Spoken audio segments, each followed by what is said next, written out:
Another day, another basketball stories na naman ang pagkikwentuhan natin. At ngayon nga, yung balitang tinapos na nga daw ngayon ang trade ni Austin Reeves at ang balitang pagkuha na ng Golden State Warriors kay Giannis Antetokounmpo. Trending pa rin nga hanggang ngayon ang balitang patungkol sa posibilidad ng pagkuha ng Los Angeles Lakers kay Giannis Antetokounmpo mula sa Milwaukee Bucks. Hindi na rin naman nga daw nagugustuhan pa ni Giannis ang kasalukuyang kalagayan ngayon ng Bucks sa Eastern Conference dahil pansin nga niya na wala silang tsansa na makapag-compete sa kampyonato ngayong taon. Kaya hindi na nga nakakagulat bakit isang Lakers sa mga nag-i-inquire na papaano nila makukuha si Giannis sa isang trade. Pero ilang araw lang naman nga ang nakakalipas mula nang lumabas ang ganyang klaseng balita, ay agad na nga sinarado ng kanilang general manager ang posibilidad na maisakatuparan nito dahil ayaw nga ni Rob Pelinka na isakripisyo dito ang kanilang superstar na si Austin Reeves.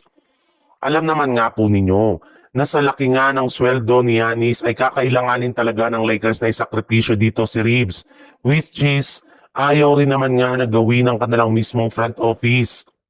Sa madaling salita, mukhang wala ngang mangyayaring trade ngayon sa Los Angeles Lakers at Milwaukee Bucks patungkol kay Giannis Antetokounmpo. Sa ibang balita naman, sa ipinapakitang performance pa lang nga ng Golden State Warriors ay mukhang wala na talaga silang pag-asa pa na maging competitive sa Western Conference. Kahit man nga andyan si Stephen Curry at Jimmy Butler ay hirap na hirap pa rin nga sila na makakuha ng panalo sa kanilang mga laro. Kaya malinaw na nga na kailangan na talaga ng Warriors na gumawa ng trade as soon as possible. At kung sakali man nga na gumawa sila ng trade, ay posible nga nila ditong i-offer ang walang iba kundi si Jonathan Kuminga na siyang nag-iisang player nila na may pinakamataas na trade value ngayong season. Maaari nga daw nila itong magamit para makakuha ng ilang malaking pangalan sa trade market na si Giannis Antetokounmpo mula sa Milwaukee Bucks.